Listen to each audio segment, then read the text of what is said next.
Until, listen to this, an hour before kick-off.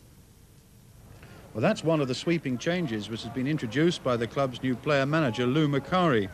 He told me today he plans to model his career on his greatest managerial idol, Brian Clough, and added in the next breath, the players must and will come first. Lou Macari started his career in a green and white shirt playing for Celtic. Born in Aberdeen in 1949, the 5'5" midfielder soon established himself in the same mode as George Best, a brilliant player who terrorised defences.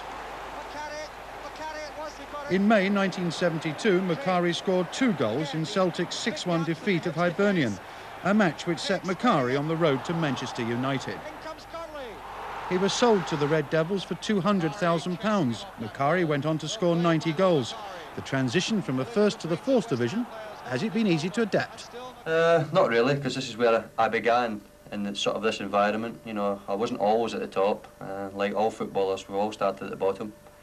And you know, as during my spell with Manchester United, the day had to come when you'd be more or less back at the bottom. And to be fair to Swindon Town, I wouldn't say this was the bottom, because this stadium is a credit to any first or second division ground. And I've been pleasantly surprised. Macari says he learnt a lot in his days at United under the watchful eyes of names such as Sir Matt Busby, Dave Sexton and Tommy Docherty. It's an experience which he's confident will help boost Swindon's morale this season, even though he probably now sits in the smallest manager's office in the Football League. It's just 10 by 10 with 2 phones and a desk which has been less than lucky for 2 recent managers. No mementos of past years, no cup final medals, only a smiling Scottish face which exudes confidence to everyone who meets him.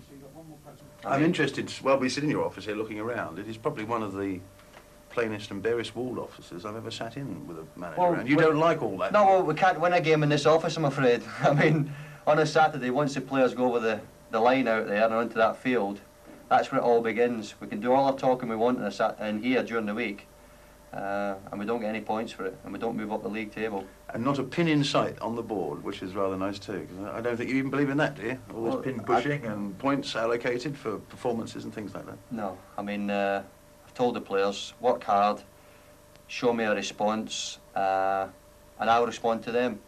If I don't think they're getting paid enough, I'll go in and tell the chairman, get them paid. And they will be paid. And no, I am hoping to be a completely different manager from what you read about in the papers. And I told you yesterday to stop interviewing me and interview some of the players. They're allowed to talk. Well, I've been talking to a couple of players. They reckon that this season you may not even announce the team until an hour before kick-off. Well, I won't. I mean, 2 o'clock on a Saturday, I think, is ample time to announce a team to any footballer. I've had about a dozen newspapers on already, what will be my team for next week or the week after, and I've told them all the team will be picked 2 o'clock on a Saturday. I want players to be well aware that they're all in contention up until 2 o'clock, and still once the team's picked at 2 o'clock, and even if they're not playing, they're still part of this club. It obviously keeps the opposition guessing too. Why should they know what your strengths and weaknesses are going to be? Well, you know, I'm not worried about the opposition. if my players are good enough, I really won't even be interested who we're playing on the Saturday. The little jock from Swindon.